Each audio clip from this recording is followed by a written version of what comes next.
invite Professor Aziz Burkhanov from the Nazarbayev University, Kazakhstan, who will give a talk on Kazakhstan perceptions of China, government, media, and society.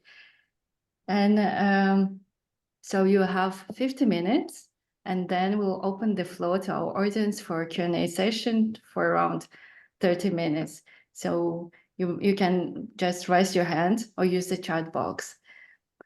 And so before I give the floor to Professor Burkhanov, I would like to invite here to pass the mic to Professor David Palmer for a quick and brief introduction. Thank you. Okay, good afternoon, everybody, and welcome to this talk by Professor Aziz Burkhanov. And this talk is the latest in the series of talks that we've been having over the past, since the past 4 years or so, around the various cultural, religious, political issues around the Belt and Road Initiative. Now this talk series is called the Global China Local Cultures series. And so we're very happy to have Aziz to give us a talk on the perceptions of China in Kazakhstan. So Professor Burkhanov is an associate professor at the Graduate School of Public Policy at Nazarbayev University in Astana, Kazakhstan. His research interests include national identity and language issues in post-Soviet countries, media and public discourse, as well as public policy and governance in Central Asia. He's published in several different journals, including Nationalities Papers, Political Studies Review, Nationalism and Ethnic Politics, and Ethnic and Racial Studies.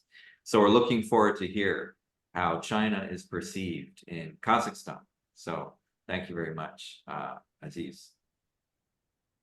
Okay, thank you, Professor Palmer, for the introduction. First of all, I would like to say that it is indeed a great honor and pleasure to be here at this great institution. And I would like to thank the University of Hong Kong, Hong Kong Institute for the Humanities and Social Sciences, and all people involved for inviting me here, for giving this opportunity to deliver this talk, to share some research results, and hopefully to have an interesting discussion. A couple of disclaimers perhaps have to be made. First, views expressed are my own. They do not represent the position of the university, Graduate School of Public Policy, or the government of Kazakhstan, of course. Another disclaimer that I should also perhaps mention is that I'm not an expert on China necessarily. I'm not an expert on Chinese politics or foreign policy. As it was mentioned before, I focus on Central Asia, Kazakhstan primarily. I study identity issues and nation-building discourse in Central Asia, in Kazakhstan. But by studying perceptions of the other in Central Asia, we could also learn a lot about Central Asia. And this has been the focus of my study for quite a while. And in this relatively short presentation, I'll try to share some of the results in terms of media discourse, in terms of a survey that was conducted recently about portrayal of China, or perception of China, One Belt, One Road Initiative in Kazakhstan. So without further ado, I would like to start sharing screen. Perhaps I'm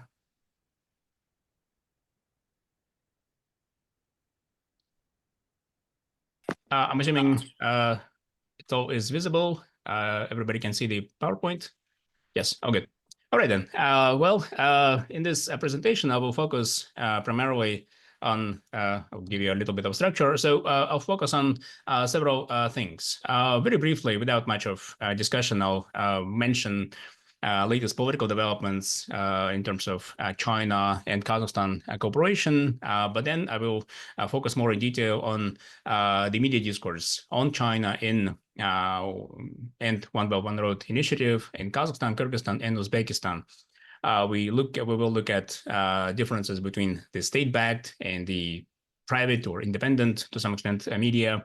We'll also explore language differences, because in Kazakhstan, as well as in other countries of Central Asia, this linguistic dimension also plays an important role in terms of nuances, in terms of coverage, in terms of portrayal, in terms of tonality. And I'll mention a few words about that as well. And finally, I'll also share, as I said, some results from a recent survey, nationwide survey that was done in Kazakhstan on the One Belt, One Road initiative.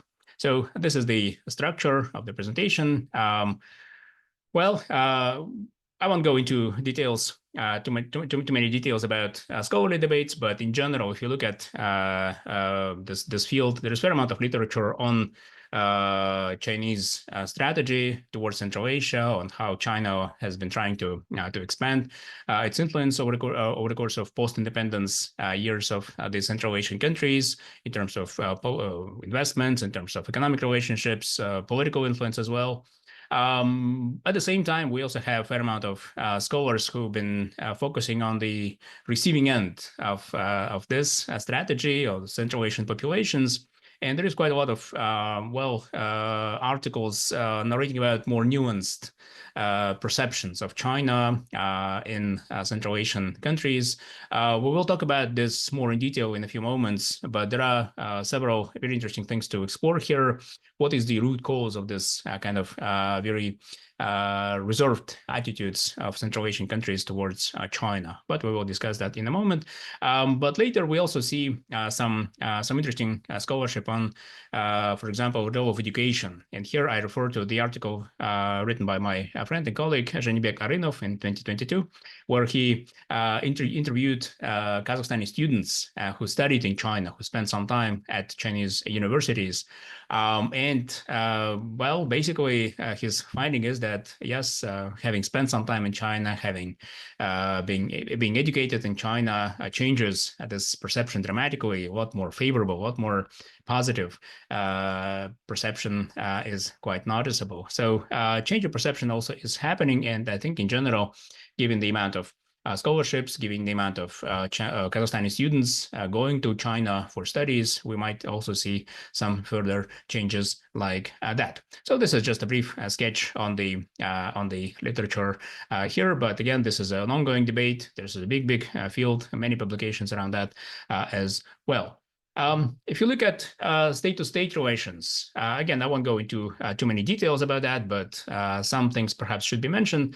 In general, we can say with some degree of confidence that government-to-government relationship has been developing fairly positively. In general, there is Shanghai Cooperation Organization, of which China and Kazakhstan, as well as several other countries, are members. There is also a fair amount of investments from China in different sectors of economic development in Kazakhstan. Of course, big investments are in the oil and gas industry in Kazakhstan, especially in the western part of the country. So as of last year, both China and Kazakhstan lifted visa requirements for its citizens, which also suggests that, yes, there is a fair amount of proximity. Heads of state have been visiting, and President Xi Jinping visited Kazakhstan this last July. So there is an ongoing dynamic here. So we can say, perhaps with some degree of confidence, that again, government-to-government relationship are in general fairly positive. Of course, in the last few years in the Kazakhstan-China relationship, we see more focus on the One Belt, One Road, or BRI, focus on infrastructure development.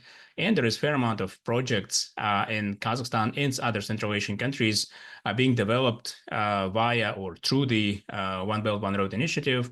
There are many of them, but some perhaps that worth mentioning would be the LRT project in Astana, in the capital city of Kazakhstan. There are some other projects as well. So it's a project that covers a fair amount of industrial development, infrastructure development in across the country. Well, on a side note, perhaps worth mentioning that the BRI project, BRI initiative, was actually announced by President Xi Jinping during his visit to Astana in 2013 at the university where I happen to work. I wasn't there at that point, so I missed the talk, but it was there at Nazarbayev University where this conceptual talk was given, and that's where it all kind of started. Well, if we look at BRI project in Kazakhstan more specifically, in general, we can say perhaps that for Kazakhstan, the focal point is this transit capacity. So to ship stuff, merchandise from China to European markets, bringing transit fees, improving infrastructure. And there are several routes that have been explored within the BRI project with different degree of completion. But I will perhaps mention on that among some of them that these routes mostly cross the country in the horizontal dimension from east to west. And for that, there were some questions and some discussions in the society about that as well, which I will mention in a moment. But those are, again, without too many details, those are main focal points of the BRI project in Kazakhstan. Basically, the country was, well, the country is expecting to benefit from this transit route of shipping goods from China to the European markets.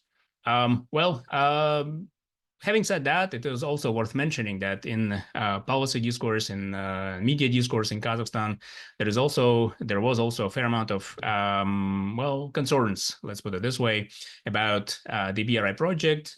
Some critical voices were expressing their concerns about, for example, the potential debt trap that may happen because, well, we have seen what happened in a few places that were also part of the BRI project, Sri Lanka, Myanmar. Well, in Central Asia, it's Tajikistan, where if a country government was not able to pay back the interest, the loans, well, some facilities were essentially transferred to the control of China. So some people in Kazakhstan were also expressing concerns that, well, those are expensive projects and there is relatively little transparency, which I will also mention in a moment.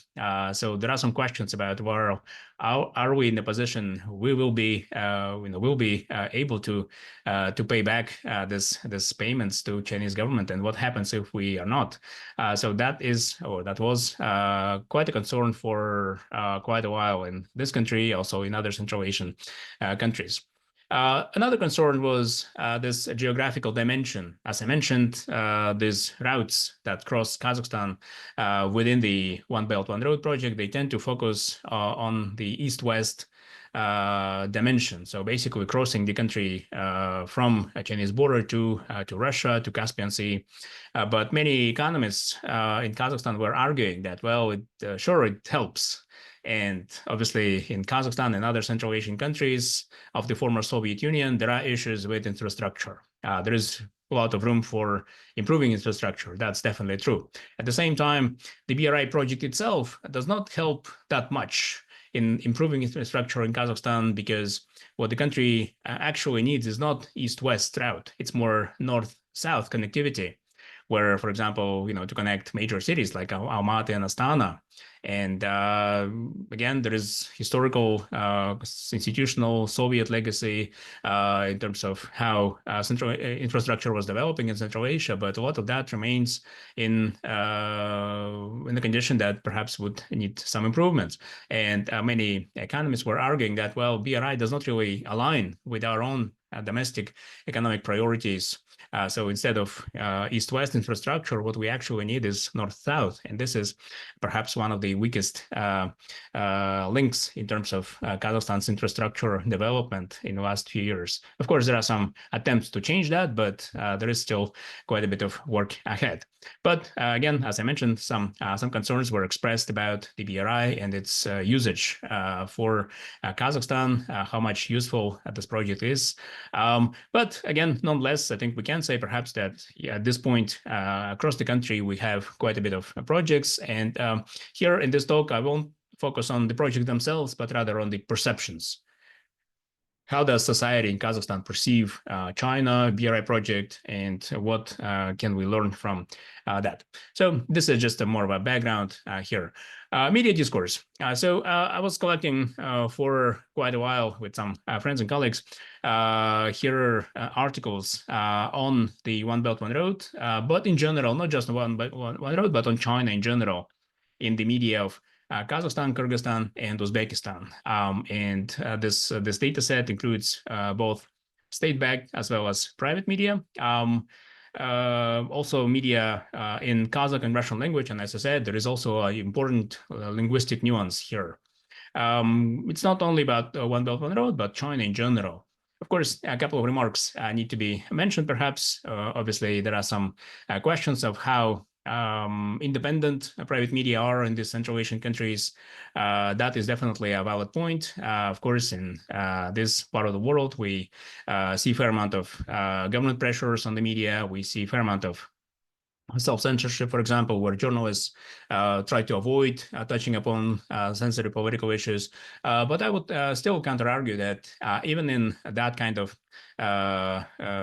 media limiting kind of environment, media discourse still still offers quite a lot of food for analysis, for understanding. So even in autocratic environments, as in Central Asia, we could still see some very interesting narratives, societal perceptions about very different issues, including China, for example. But of course, and this is more related to what I study in terms of nationalism, questions of identity, citizenship, language policy, and so on, have been discussed in the media, and this media discourse, despite all the limitations, still offers a fair amount of very interesting findings to explore. So again, this was a caveat, because it is worth mentioning, of course, that yes, there are some issues with media freedoms, but overall, despite this, media do offer very interesting data for analysis. So of course, when it comes to private media, another disclaimer also has to be made. It's not uncommon, certainly in Kazakhstan, less so in Uzbekistan and Kyrgyzstan, but certainly in Kazakhstan, there is quite a bit of that, where a media can technically be independent. It might exist as a separate legal entity, yet they may still receive all kinds of support or subsidies from the government. They may be backed by the government, so at some point, this boundary between state-owned or state-backed and private media at some point may also be a bit blurry. It's not the case for all newspapers, but some media outlets have this rather blurry line in terms of ownership, because technically being independent, free, private, they may still rely on government support, government subsidies, government patronage. In some other cases, they may also be owned by a financial group indirectly affiliated with the government as well. That may also happen. So I guess a question of private media discourse in Central Asia also needs to be taken with perhaps some caveats. But overall, again, despite this, why we focused on that, it is important to mention that private media still offer very interesting bottom-up kind of perspective. So on the receiving end of this state-to-state relationship, what do we find in private media discourse may not necessarily match what we see in the official state-approved narrative. So that's the value of this. So media discourse, some key narratives about China here I'll share. Major concern was, still is, about lack of transparency in or around those LRT, for example, LRT projects or some other projects across the country. So lack of transparency, little information available about what is the project, what is the scope, what is the mission, what exactly has to be done, or what is the benefit for Kazakhstan. Many articles we discovered talk about this aspect of poor communication or just lack thereof, no transparency about those projects. Fair amount of media discourse also focuses on Chinese immigration or potential immigration to Kazakhstan. Well, as it was mentioned by the government officials in Kazakhstan, real numbers do not necessarily show any massive immigration. So, of course, it was maybe more of a concern, but real numbers do not necessarily match. But in the public mindset, for a while, there was, still is, in some cases, this perception that once we lift the visa requirements, for example, people from China will just come in huge numbers and take over our industries, our facilities here. Everything will be essentially China-owned. So that kind of concern may be fueled by all kinds of prejudices, sometimes stereotypes, and it's worth saying that perhaps in many societies around us, around the world, we could see this rise of anti-immigration narratives, including in the West. I think that's not exactly different here. Another very important and very sensitive problem for Kazakhstan was this status of Kazakh diaspora, or Kazakh ethnic community living in Xinjiang. And there were many articles about that. There were cases where some Chinese ethnic Kazakhs were able to get to Kazakhstan. They claimed asylum. In some cases, asylum was granted. In some other cases, it was not. But this is an issue, and that we could see quite a lot in the media discourse, especially with regards to the to those camps that exist in Xinjiang. What exactly was happening there? So there is a fair amount of alarmistic narratives with regards to the to Kazakhs in Xinjiang. Questions about visa regime. Again, when the governments of China and Kazakhstan lifted visa requirements for citizens of both countries, many concerns were expressed in Kazakhstan. Many were arguing that, well, it should not really be happening. Instead, what should be happening is that visa regime should be very strict. So there was all kinds of set of this anti-immigration sentiments expressed as well. So I will try to deconstruct some of those narratives and show you some quotes that perhaps would be interesting to look at. So we also see, of course, a bit of a difference between the state-backed, state-run media. In general, the tonalities, as perhaps is not surprising, neutral, positive, focus on cooperation, exchanges, visits, so portrayal in this very positive tonality, portrayal of the relationship, which again is not surprising. In private media, you do not see that unanimous support. Actually, quite the opposite. In Kazakhstan, there was fair amount of a fairly critical attitude, fairly critical portrayal of China in Kazakhstan.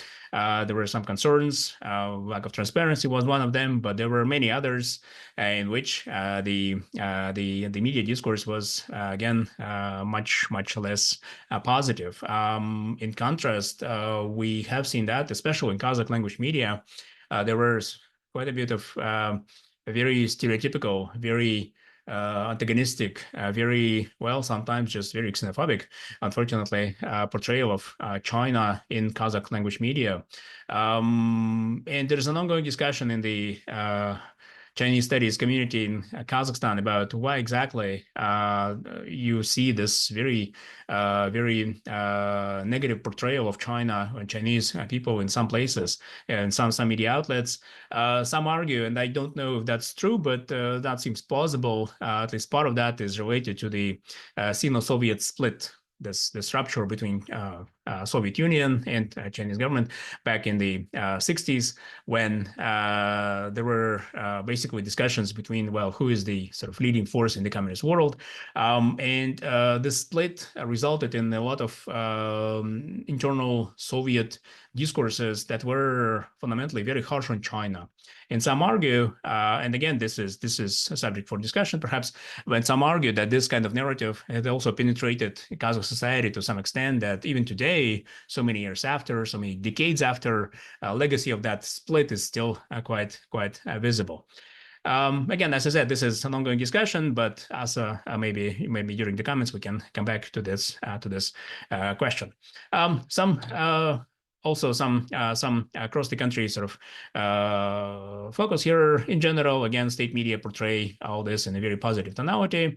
Relations with China are friendly, dynamic, mutually benefiting, more jobs to be created in Central Asia. And if you look at specific terms that have been used, sincere, strategic partnership, China, sincere friend, all this is quite visible. Well, just a quote from Kazakhstanskaya Pravda. For those familiar, maybe with Kazakhstan's media scene, this is the flagship state-owned paper in Kazakhstan. So it represents a very polished, state-approved vision. So if something has been published in Kazakhstanskaya Pravda, we can assert that it's basically the government of Kazakhstan's vision. So it's that kind of newspaper. So in this, basically, they responding to some of the negative comments that were made in society about China, or cooperation with China. They essentially focus on this. Well, we do not need to be guided by fears. We should really focus on specific projects, and everything will be fine. No need to follow myths or fears with regards to China, obviously, in this case. So in general, this is the narrative that you get in state-run media. In general, again, not surprising. It's very positive understanding.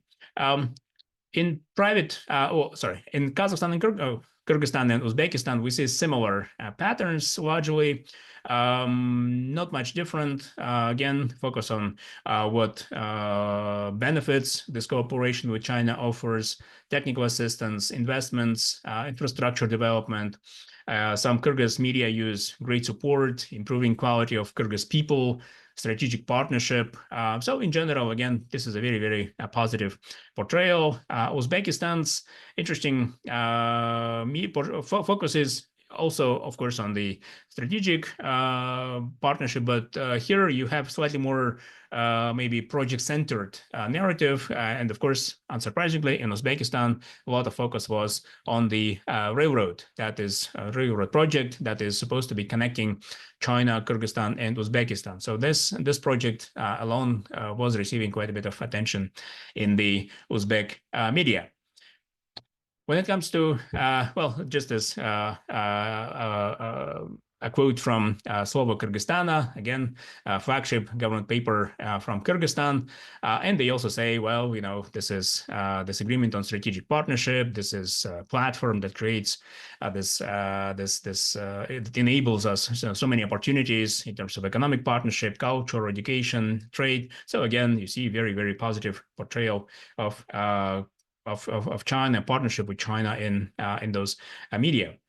This is HKIHSS, Народное слово, people's word, which would be the literal translation. This is Uzbekistan's flagship government paper.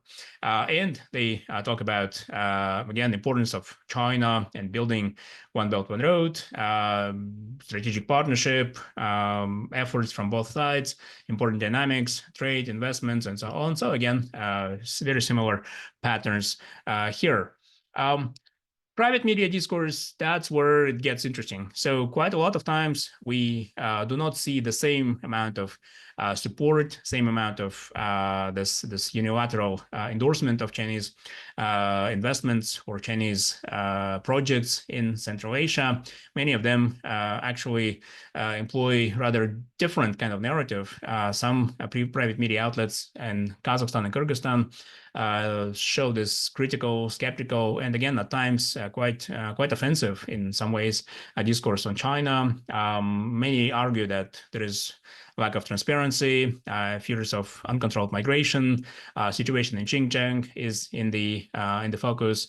And what is noticeable, though, is that in Uzbekistan, not so much. In Uzbekistan, media portrayal, even in the somewhat less state-affiliated papers in general does not necessarily seem to raise many concerns, as they do actually in Kazakhstan and Kyrgyzstan. So Uzbekistan seems to be slightly more, or maybe slightly less affected by this negative portrayal. So one could explain, and this is just a guess perhaps, but in general, maybe fewer contacts, fewer exchanges with China maybe also have contributed there. But in Kazakhstan and Kyrgyzstan, we certainly see a bit of a different picture. So interesting to note that, yes, Uzbekistan does stand apart a little bit. I'll show some quotes. This is from ratel.kz. This is Kazakhstan's online news portal, very popular. And this is an article narrates published in 2016 when this was all launching. This one narrates about leasing of agricultural lands to China. And there is all kinds of questions that were asked. And in Kazakhstan in 2016, there was actually a series of popular protests against these alleged deal of leasing agricultural land to China. Those protests were suppressed, but in general, this is quite remarkable that in a politically restrictive environment of Central Asia, you see sometimes this mobilization against issues that people think are sensitive enough to protest about them. So this one argues that this article argues that, well, what is happening? There is no information about that deal. And there were several other articles narrating about this issue of land. I think it's worth mentioning that the very concept of land or zher in Kazakh, it's a concept that is understood much more emotionally than rationally in Kazakh or Central Asian mindset, if you will. So it's not necessarily about the rational assessment of land as an asset, but rather this very, if you will, very sacred understanding of land as ours. This is our homeland. So, of course, some of those deals, when they were discussed between Kazakhstan and Chinese governments, those were taken very, very, this discussion was very, very sensitive for many people in Kazakhstan, because again, it's not necessarily a rational dimension, but rather this emotional, sacred perception of zher, of land, as something that cannot be given away to anyone. And this is the mindset that still is quite pertinent for many in Kazakhstan. This is another online portal, also quite popular in Kazakhstan. This one talks about this lack of communication, or lack of information, rather, about these One Belt, One Road projects. So what are their projects? Our colleagues asked, but nobody gave us an answer. So basically, this article narrates where is China going to invest, how much, what joint enterprises, and to what extent. The ultimate question is to what extent it is actually aligning with the national interests of Kazakhstan.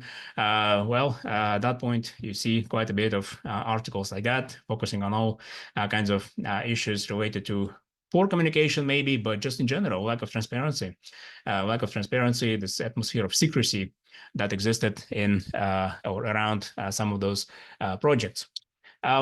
This is just a Kazakh language paper, Kazakh language private paper, and this paper is quite notorious for providing this or offering this sort of more nationalist-centered narrative in their coverage.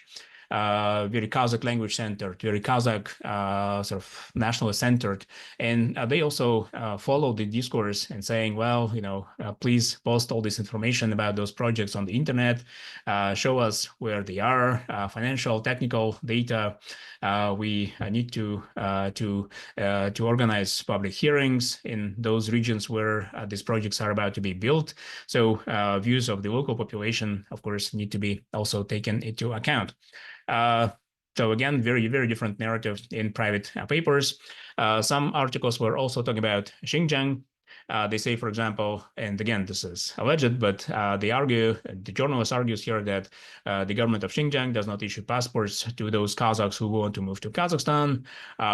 People were detained, convicted, and their only guilt was that they used the WeChat app to communicate with relatives in Kazakhstan. Again, this issue of ethnic Kazakhs and Uyghurs and other ethnicities in Xinjiang was less so now, but for a while it was quite in the center of the focus of the narrative about China. Here, this is again from Jasavash, talks about this infrastructure project of One Belt, One Road, talk about some conspiracy theories about, Chinese government is essentially exporting its labor force, creating conditions for its citizens to work abroad, to reduce the unemployment at home. Again, it's not uncommon, by the way, to see some type of conspiracies in media outlets in the former Soviet space in general, I think. So this is, again, also quite remarkable, perhaps. This one is also talking about that Chinese government has some sort of a policy to export people, and one of them, of course, was one of the destinations is, of course, Kazakhstan, and that narrative about this massive Chinese immigration to Kazakhstan was in the focus of some of the private media in Kazakhstan as well. So again, as I said, it's not uncommon, unfortunately, that you would see perhaps some of that conspiracy sort of narratives in the media discourse in many countries.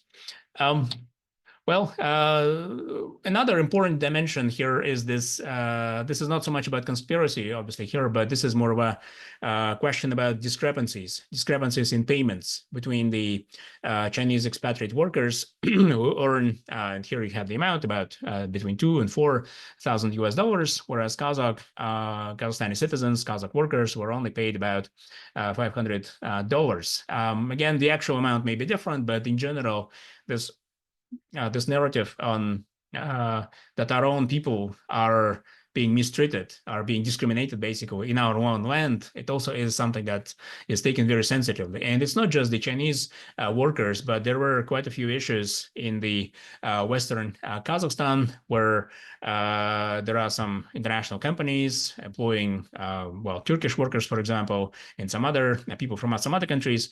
And there is a history of conflicts between the expatriate workers and local workers for this allegedly huge discrepancies between the payments of what the foreign workers are getting and what the local workers are getting. Here we have to factor in that many of those places in the western part of Kazakhstan, they do have harsh climate, and they do have fewer economic opportunities. So for many people living in those areas, working at an international facility of CNPC, for example, or some others, for in many cases, this might be the only job opportunity in that town, in that village. So this is also quite sensitive. So at some point, this narrative develops into this whole argument, Kazakhs are being underpaid, are being mistreated in our own land. So this is an issue that has to do with more economic disbalances in Kazakhstan itself, where we have, of course, economic discrepancies between rural and urban areas, for example, between some regions in terms of regional development. That is quite visible. Okay. If we look at this Kazakh and Russian language, the linguistic dimension here, in general, Kazakh language press tends to be much, much more critical. There are several explanations of that, and one would be perhaps that in general, this is more related to the distribution or a language fluency in general in Kazakhstan, because again, due to the Soviet legacy, for so many decades, Russian was the language of instruction, a language of career. So back in the Soviet days, you really had to know Russian to have access to any meaningful, successful career in any industry. So Russian at some point became kind of a language of so to speak, professional development, education, and many people, many different ethnicities embraced Russian as the communication tool, whereas Kazakh was in the Soviet Union was downplayed to be a language of Kazakhs, mostly living in rural areas. So that's why there is still some dynamic in Kazakhstan in terms of language. Of course, now situation is different, 30 plus years after independence.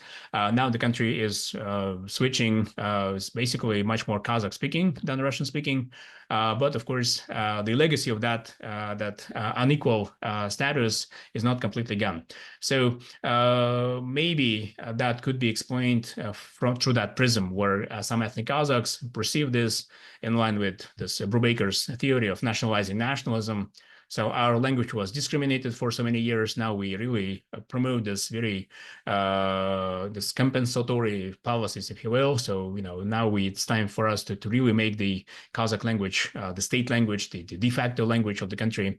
And in such publications, we also see that many publications in Kazakh tend to go quite far in terms of this kind of accusations, in terms of promotion of Kazakh language. And it's not just Kazakh language per se, but rather just in general, this Kazakh press tends to be a lot more vocal, a lot more consistent when bringing up certain societal issues, whereas Russian language media would be much more careful. And of course, that could also be the case that there is more government control of Russian language papers, so they would not necessarily be in the same position in terms of discussing issues that would be perceived as sensitive. So in other words, Russian language papers tend to be rather careful, whereas Kazakh language press tends to be a lot more vocal, more open about some of the sensitive issues in Kazakhstan. And in Kazakh language, we could also see an interesting feature of this is how many articles are written in Kazakh. It's not so much quite often this news sort of journalism style, but many articles are written in this kind of a more of a high literature sort of style with a lot of metaphorical expressions, with a lot of proverbs. It's a different kind of journalism I think we see in Kazakh language quite often. So where it's not just news report, but rather just interpretation of that news report in very this again high culture kind of form. Even in the state-backed Kazakh media, we also see sometimes this not so explicit, but maybe a hidden criticism of China sometimes. And again, this may stretch to migration, to Xinjiang, to lack of transparency around One Belt, One Road. But also, this is also becoming quite visible given the water issues, or water scarcity rather, in Central Asia, where the usage of transboundary water rivers that becomes also a bit of an issue because, well, there are some areas where there are some quotas for usage of some of the water, some of the rivers, like Irtysh, for example, between Kazakhstan and China, and this also becomes lately became also in the focus of this critical discourse about China. I will perhaps briefly mention, since we're a bit short on time, I will briefly mention also the popular perception, the survey that my PhD supervisee conducted across the country. So there were some interesting findings that we have discovered, and I'll show some interesting results. So this is, again, I won't go into technicalities, but this was a nationwide survey across the country. And what she tried to do, she was essentially trying to compare if there's a difference between the regions with One Belt, One Road presence, or I guess, and those regions where you have no One Belt, One Road projects. And it was interesting to discover, for example, and here we have the map. Sorry, it's in Russian, but this darkish, dark purple color, the darker the color is, the higher the negative perception is. In other words, this is perhaps where it's very, very alarmistic perception of Chinese investments. And as you can see on this map of Kazakhstan, the highest, almost 80%, is in the the southwestern part of the country. This is Mangistau province, Mangistau region in Kazakhstan, which scored highest. And there are also quite a bit of other regions where this negative perception is also quite high. I know that an article is being finalized, so hopefully this data will be shared with general audience. Once it's out, I can follow up and share the article. But this is incredibly interesting data that she discovered with the help of this survey. We can also see how nuanced, geographically distributed this attitudes towards One Belt, One Road is. So as I said, what is remarkable is that it's in the southwest part of the country. In the western part of the country, we have quite negative, quite harsh portrayal, quite harsh attitudes towards the One Belt, One Road. In other aspects, for example, this is a question was about this negative impact of the One Belt, One Road on the regional economic development. And again, the darker blue color is, the higher the negative portrayal is. And again, as we can see in the southern, across the southern and western part of the country, again, there is a fair amount of negativity expressed with regards to the regional development. And we try to deconstruct that, why exactly this is happening. But this is remarkable to note. A few interpretations that I could come up with is that, well, Western Kazakhstan has quite a special place in Kazakhstan's economic development, because this is where oil and gas resources are. But many people in those living in those areas have been expressing concerns, saying that, well, you know, we generate all this oil and gas, all this wealth, but we see very little benefits from that, because everything is taken away to Astana, to Almaty, maybe to some other big cities. But we living here in the west of the country, we see few benefits. Roads are still broken. We have no schools, no hospitals, infrastructure is poor. So a lot of people had been expressing this kind of concerns. Not only that, this western part of the country also has a history of protests, labor conflicts. And of course, we can remember places like Zhanaozen, where some protests were brutally oppressed by the police. But again, that region has a history of protests. It's perhaps one of the easier, very easy political mobilization and at least parts of that western region of the country.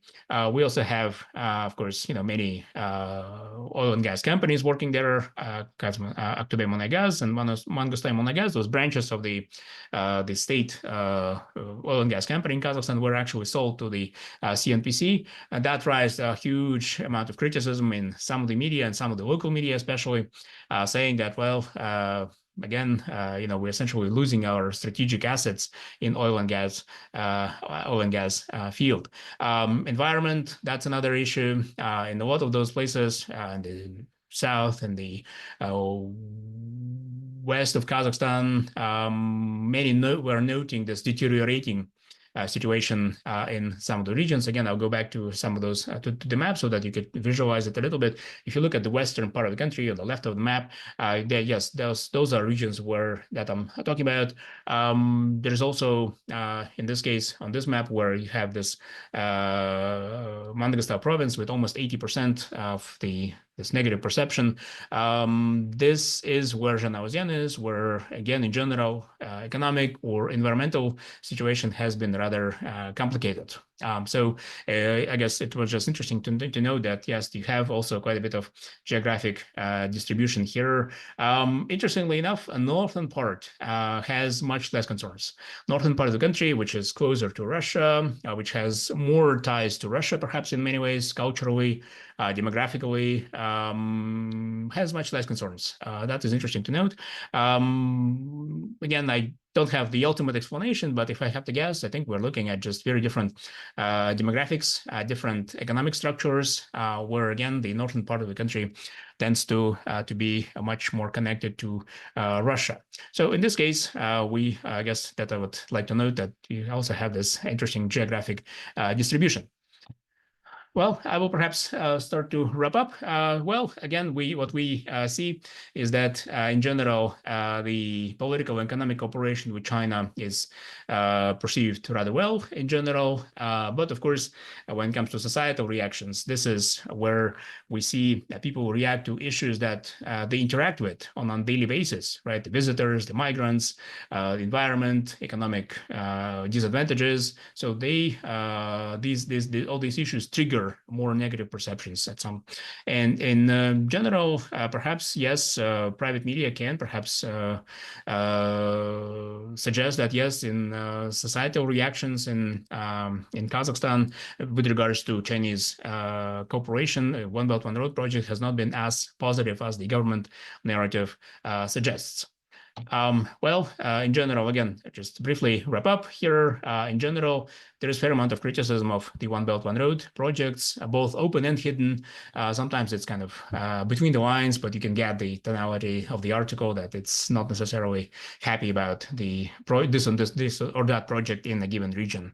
But in the survey data, we also see a fair amount of geographic distribution. So it's not just everywhere in Kazakhstan, but more specific factors such as presence or absence of interaction with China, presence or absence of One Belt One Road projects may also trigger, in some cases, positive or negative perceptions of China. So on that note, I'll perhaps stop here.